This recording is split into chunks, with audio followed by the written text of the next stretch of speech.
नमस्कार दोस्तों, साल 1998 एक अमेरिकन आदमी लगभग $8 मिलियन में एक आइलैंड खरीदता है। नक्शे में देखिए 75 एकड़ का ये आइलैंड कैरेबियन में यूनाइटेड स्टेट्स वर्जिन आइलैंड्स का हिस्सा था। इसका नाम था लिटिल सेंट जेम्स। बाहर से दिखने में ये प्राइवेट आइलैंड किसी स्वर्ग से कम नहीं था। बेहद सुंदर बीचेस, बहुत सारी ग्रीनरी, बीच में एक महल जैसा लग्जरी बंगला था, चारों तरफ लग्जरी गेस्ट विलास थे, 2 बड़े स्विमिंग पूल, जिम और एक हेलीपैड भी था। लेकिन इसी स्वर्ग के अंदर छुपा था एक बेहद काला सच।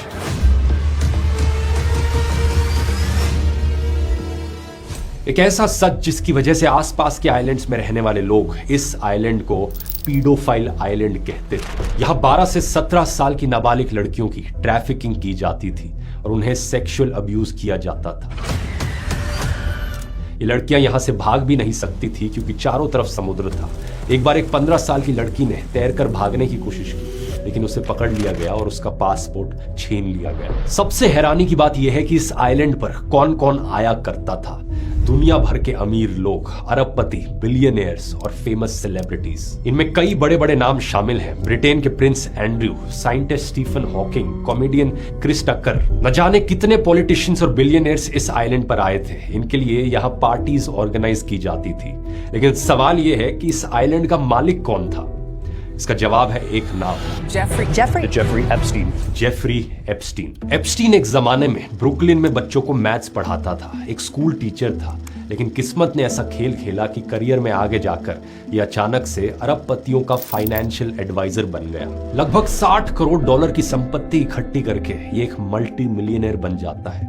इसके दोस्तों में बिल क्लिंटन और डोनाल्ड ट्रंप से लेकर इजराइल के पूर्व प्रधानमंत्री एहुद बाराक तक शामिल थे।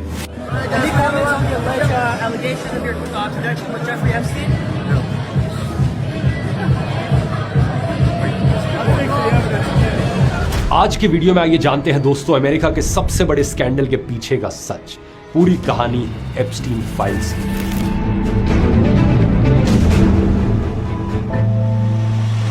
आज के दिन आपने नोटिस किया होगा दोस्तों कि कैसे आर्टिफिशियल इंटेलिजेंस हमारे लाइफ टाइम का single most important technological shift बन गया है।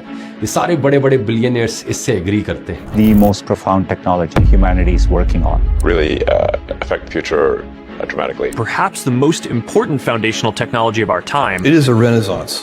It is a golden age. AI आज के दिन दुनिया में हर एक इंडस्ट्री को बदल रहा है। जो लोग आज के दिन इसे सही से इस्तेमाल करना सीख पाएंगे वो लोग फ्यूचर में ज्यादा प्रोडक्टिव रहेंगे, ज्यादा वैल्यूएबल रहेंगे और उनके लिए ज्यादा अपॉर्चुनिटीज भी मौजूद होंगी। अगर आप AI की फील्ड में अपने आप को अपस्किल करना चाहते हो तो आओ ज्वाइन करो मेरी AI मास्टर क्लास, जो कि इस संडे 4 जनवरी को शाम के 7 बजे हो रही है। पिछले एक साल में 50,000 से ज्यादा लोग इसे ज्वाइन कर चुके हैं और उनका फीडबैक भी बहुत जबरदस्त रहा है, जो कि आप स्क्रीन पर देख सकते हो। ये 2.5 घंटे की मास्टर क्लास है जहां मैं पर्सनली लाइव आकर आपको 25 से ज्यादा AI टूल्स सिखाता हूं। इसमें प्रॉम्प्ट इंजीनियरिंग, AI से इमेज जनरेशन, वीडियो जनरेशन, गाने बनाना, रिपोर्ट्स बनाना, प्रेजेंटेशंस बनाना, सब कुछ सिखाया जाता है। अगर आप इसे ज्वाइन करना चाहते हो तो ये आपके लिए आखिरी अपॉर्चुनिटी है, क्योंकि बहुत लिमिटेड सीट्स अब बची है इस संडे की वर्कशॉप के लिए। ज्वाइन करने का लिंक नीचे डिस्क्रिप्शन में या फिर इस QR कोड में मिल जाएगा। अगर आप एग्जैक्टली इस डेट और टाइम को अवेलेबल नहीं हो लाइव क्लास अटेंड करने के लिए तो इसकी रिकॉर्डिंग भी अगले 7 दिन तक अवेलेबल होगी। आइए अब टॉपिक पर वापस आते हैं। एप्स्टीन आइलैंड में जो कुछ चल रहा था, जो कुछ हो रहा था, वो काफी सालों तक छिपा रहता है। लेकिन साल 2005 में एक छोटी सी पुलिस कंप्लेन इस केस के लिए ट्रिगर बन जाती है। मार्च 2005 की बात थी। फ्लोरिडा में पाम बीच इलाके में एक 14 साल की लड़की और उसके पेरेंट्स लोकल पुलिस स्टेशन में कंप्लेन दर्ज कराते हैं। लड़की बताती है कि रॉयल पाम बीच हाई स्कूल में उसके साथ पढ़ने वाली एक क्लासमेट उसे एक अमीर आदमी के घर ले गई थी। उसे बोला गया था कि बस मसाज देनी है और इसके $200 से $300 मिलेंगे।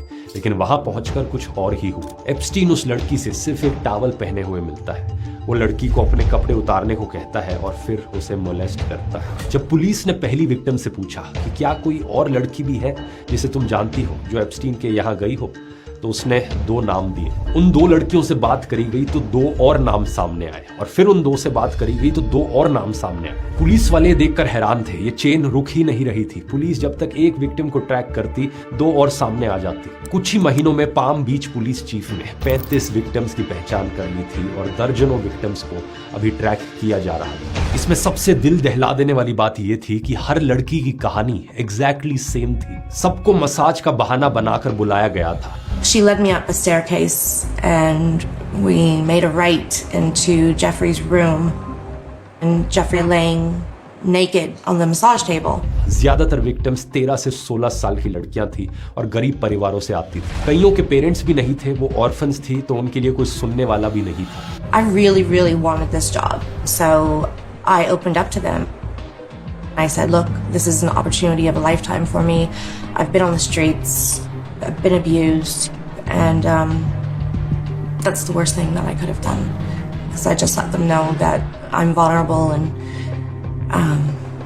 I'm their perfect type.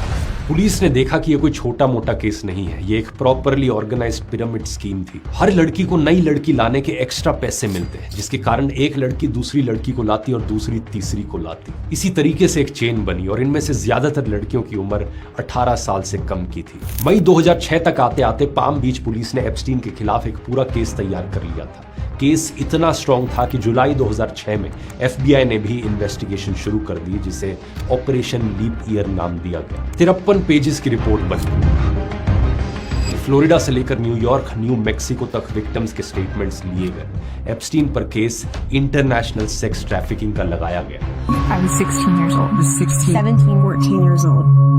This is me. This was me. This is me. When I met Jeffrey Epstein. This is me when I met Jeffrey Epstein. 36 नाबालिग विक्टिम्स, दर्जनों गवाह, FBI की इन्वेस्टिगेशन और इतने भारी चार्जेस। जेफरी एप्स्टीन जैसे आदमी को तो जिंदगी भर जेल में सड़ना चाहिए था। लेकिन सच बात यह है दोस्तों कि पर्दे के पीछे कुछ और ही चल रहा था। मायामी के federal attorney Alexander Acosta Epstein के वकीलों के साथ एक सीक्रेट डील कर रहे थे। ये डील मानो एप्स्टीन को बचाने के लिए की जा रही हो। उसे बस प्रोस्टिट्यूशन के 2 छोटे मोटे चार्जेस में खुद को गिल्टी मानना था और बदले में उसे और उसके सहयोगियों को बाकी सारे क्रिमिनल चार्जेस से इम्यूनिटी दे दी गई। यानी उस पर किसी और चार्ज में केस नहीं चल सकता था। सबसे शॉकिंग बात इस डील की थी कि इस डील को सील कर दिया गया था, यानी इस डील को कोई देख भी नहीं सकता था। विक्टिम्स तक को, बेचारी लड़कियों तक को इसके बारे में नहीं बताया गया, जबकि अमेरिका में कानून के मुताबिक विक्टिम्स को ऐसी किसी भी डील के बारे में बताना मैंडेटरी होता है। लेकिन कोई कुछ नहीं कर सका। 30 जून 2008 एप्स्टीन कोर्ट में पेश होता है और डील के मुताबिक 2 चार्जेस में खुद को गिल्टी मान लेता है, जिसके बाद उसे सिर्फ 18 महीने की सजा सुनाई जाती है। सिर्फ 18 महीने। इस सजा के दौरान एप्स्टीन को पाम बीच काउंटी जेल के प्राइवेट विंग में रखा गया। उसे हफ्ते में 6 दिन 12-12 घंटे के लिए अपने लग्जरी ऑफिस में जाने की परमिशन दी गई। ये इस लेवल की फर्स्ट क्लास जेल थी कि एप्स्टीन सिर्फ रात में सोने के लिए वहां जाता था।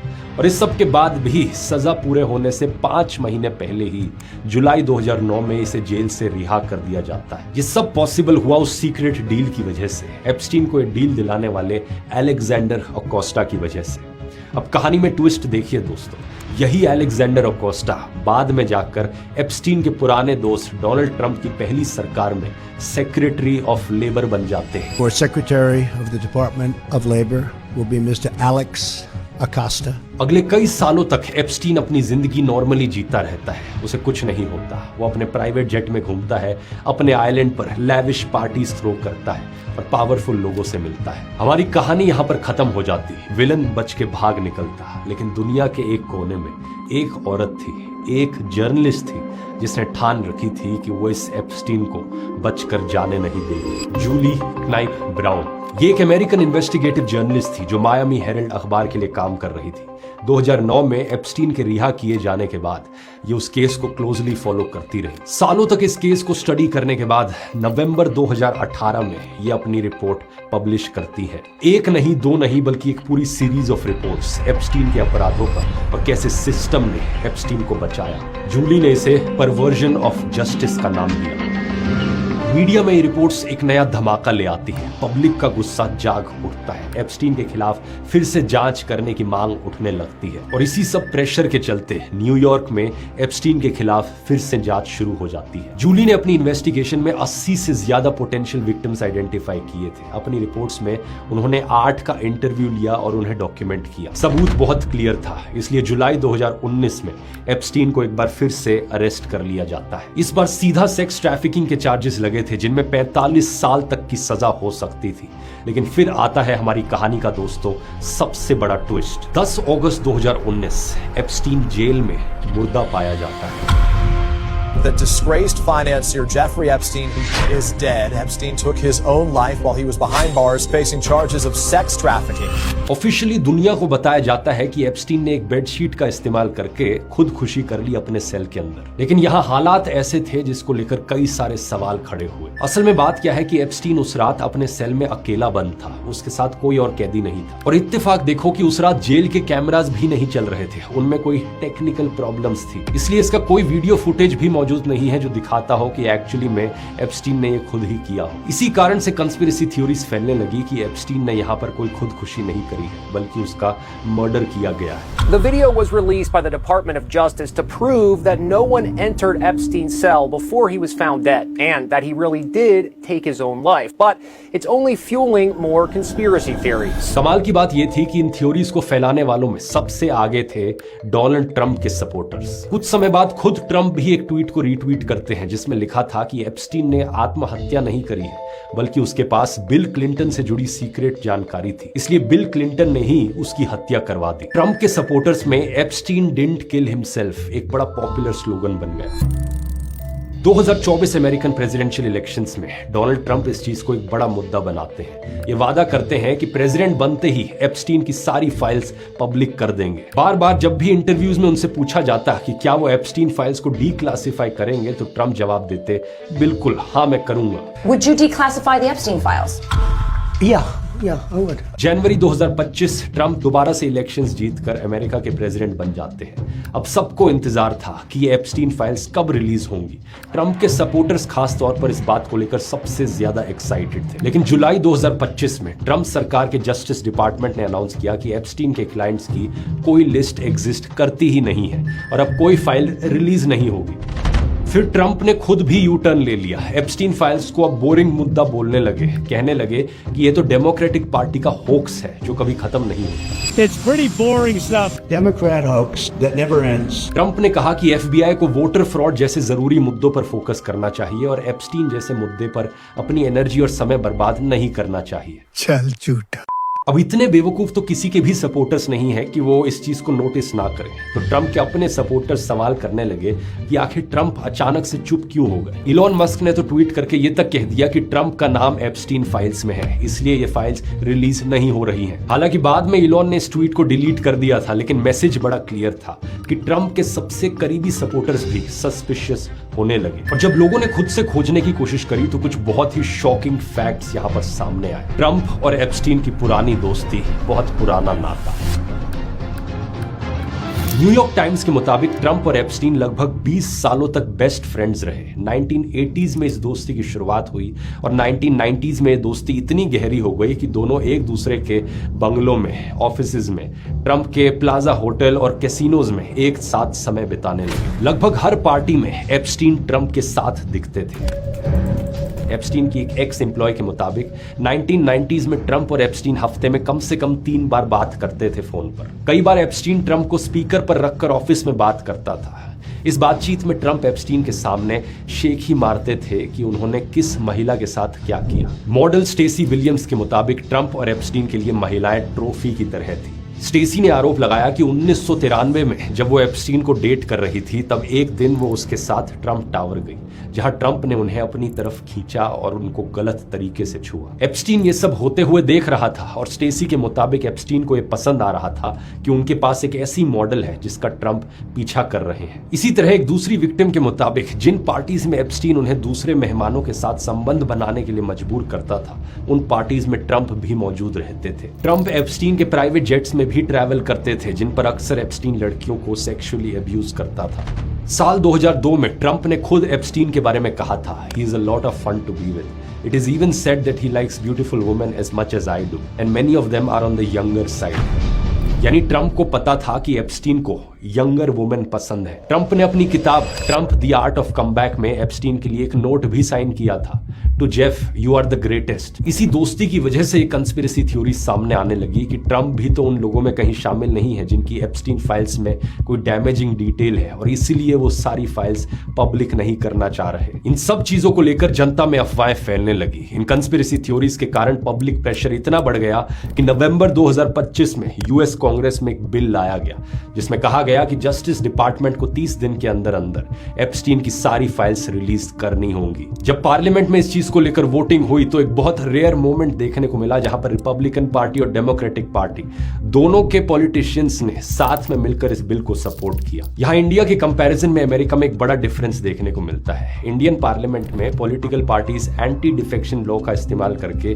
फोर्स कर सकती हैं अपने मेंबर्स ऑफ पार्लियामेंट को कि एक बिल के फेवर में या अगेंस्ट में वोट किया जाए। लेकिन अमेरिकन पार्लियामेंट, जिसे यूएस कांग्रेस कहा जाता है, इसके मेंबर्स जैसे चाहे वैसे वोट कर सकते हैं। कोई भी पॉलिटिकल पार्टी फोर्स नहीं कर सकती। इसलिए ट्रंप के ना चाहते हुए भी यह बिल पास हो जाता है दोस्तों, और 19 नवंबर को ट्रंप को मजबूरन इस बिल पर साइन करना पड़ता है। कुछ ट्रंप सपोर्टर्स एक्साइटेड थे कि फाइनली बिल क्लिंटन एक्सपोज होंगे और सालों से जो कंस्पिरेसी थ्योरीज चल रही हैं अब उनका सबूत मिल जाएगा। लेकिन जब 19 दिसंबर का यह दिन आया, जस्टिस डिपार्टमेंट ने सिर्फ कुछ हजार फाइल्स ही रिलीज करी। फिर 23 दिसंबर को 30,000 और डॉक्यूमेंट्स रिलीज किए जाते हैं, लेकिन ये डॉक्यूमेंट्स बहुत हेविली रिडैक्टेड थे, यानी कि आधी से ज्यादा चीजें इनमें छिपाई गई थी एक ब्लैक मार्कर का इस्तेमाल करके। समझ पाना आसान नहीं था कि कहां पर क्या कहा जा रहा है इन फाइल्स में, लेकिन फिर भी लोगों ने जब इन्हें डिटेल में पढ़ा तो इन फाइल्स में जो निकला वो क्लिंटन के बारे में कम था और डोनाल्ड ट्रंप के बारे में ज्यादा था। बार बार एप्स्टीन फाइल्स में डोनाल्ड ट्रंप का नाम सामने आया। एक ईमेल के मुताबिक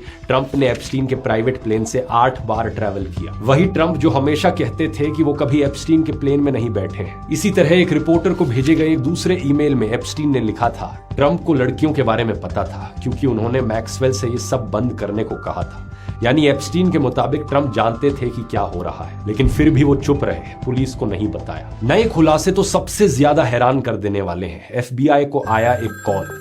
ये कॉल एक लेमोजीन ड्राइवर ने 2020 में यूएस प्रेसिडेंशियल इलेक्शन से ठीक पहले 27 अक्टूबर 2020 को किया था। इस ड्राइवर ने एफबीआई को बताया कि 1995 में जब वो ट्रंप को टेक्सास एयरपोर्ट ले जा रहा था, तब ट्रंप फोन पर जेफरी बोलते हुए किसी लड़की को अब्यूज करने की बात कर रहे थे। कॉल रिकॉर्ड के मुताबिक 4 साल बाद 1999 में ड्राइवर ने जब ये बात एक महिला को बताई तो वो एकदम शांत हो गई और फिर उसने कहा ट्रंप और एप्स्टीन ने मेरा रेप किया था। इस महिला ने ड्राइवर को बताया कि कोई लड़की उसे एक फैंसी होटल या बिल्डिंग में लेकर गई थी जहां उसका रेप किया गया। उसके अलावा इन एप्स्टीन फाइल्स में एक और डॉक्यूमेंट था, एक लेटर जिस पर जे एप्स्टीन साइंड था। ये लेटर सेक्स ऑफेंडर लैरी नसार को लिखा गया था। इसमें लिखा था हम में एक चीज कॉमन है, यंग लेडीज के लिए हमारा प्यार। हमारे प्रेसिडेंट भी हमारी तरह यंग गर्ल्स से प्यार करते हैं, लेकिन हमें जेल में खाना पड़ रहा है और वो प्रेसिडेंट है। लाइफ बहुत अनफेयर है। 2019 में जब ये लेटर लिखा गया था तब ट्रंप अमेरिका के प्रेसिडेंट थे। और सबसे इंटरेस्टिंग चीज ये है कि जस्टिस डिपार्टमेंट, जिसे एक गवर्नमेंट बॉडी की तरह न्यूट्रल रहना चाहिए, वो ट्रंप के पर्सनल लॉयर की तरह बिहेव करने लगा। इन रेप एलिगेशंस को अनट्रू और सेंसेशनल बताया गया। इसी तरह लेटर को फेक बोल दिया गया बिना कोई रिपोर्ट दिखाए। वो ट्रंप जो चुनाव से पहले एप्स्टीन फाइल्स को एक चुनावी हथियार बना रहे थे, आज खुद उसी में फंस गए हैं। The list of clients that went to the island has not been made public. The Epstein thing. But yeah, I'd be inclined to do the Epstein. I'd have no problem with it. जो conspiracy theories उनके supporters फैला रहे थे, अब वो उन पर ही भारी पड़ रही हैं। लेकिन इस पूरी कहानी में एक और ट्विस्ट है दोस्तों। अभी सारी एप्स्टीन फाइल्स रिलीज नहीं हुई है। 10 लाख से ज्यादा डॉक्यूमेंट्स बचे हुए हैं जो अभी तक पब्लिक नहीं हुए हैं। जस्टिस डिपार्टमेंट का कहना है कि इन डॉक्यूमेंट्स में अभी रिडैक्शंस किए जा रहे हैं, जिसमें कुछ हफ्ते लग सकते हैं। जो डॉक्यूमेंट्स पब्लिक हुए हैं उनमें भी बहुत ज्यादा ये रिडैक्शंस किए गए हैं। काला काला मार्कर लगाया गया है, नाम काले किए गए हैं, डेट्स हटा दी गई हैं। कई पेजेस में आधी लाइंस ब्लैक मार्कर से ढकी हुई हैं। लेकिन जस्टिस डिपार्टमेंट ने कई जगहों पर ये रिडैक्शंस भी ढंग से नहीं करी है। बहुत सारी ऐसी फाइल्स हैं जिनमें रिडैक्टेड शब्द फोटोशॉप जैसी सिंपल हैक से देखे जा सकते हैं। कई डॉक्यूमेंट्स में तो इनकी भी जरूरत नहीं है। रिडैक्टेड वर्ड्स को कॉपी करके दूसरे डॉक्यूमेंट में पेस्ट करने पर ही दिख रहे हैं। सबसे इंपॉर्टेंट सवाल यहाँ पर यह है कि और क्या छिपा है इन फाइल्स में। दावा किया जाता है कि एप्स्टीन के पास पावरफुल लोगों के खिलाफ सबूत थे और उसके आइलैंड पर कौन कौन आया उसकी पूरी लिस्ट भी थी। वक्त के साथ साथ हम देखेंगे और कितने प्रेसिडेंट्स, प्राइम मिनिस्टर्स, बिलियनियर्स, अरबपति और प्रिंसेस इसमें फंसे हुए हैं और कितने लोगों के नाम हैं जो एप्स्टीन की इस ब्लैक बुक में सामने आएंगे। अभी के लिए इतना ही दोस्तों। एआई मास्टर क्लास को ज्वाइन करने की आखिरी अपॉर्चुनिटी है आपके लिए। लिंक नीचे डिस्क्रिप्शन में मिल जाएगा। और अगर ये वीडियो पसंद आया तो अंबानी की कहानी पर भी एक मैंने सिमिलर वीडियो बनाया है, यहाँ क्लिक करके देख सकते हो। दोनों भाइयों की कहानी। बहुत बहुत धन्यवाद।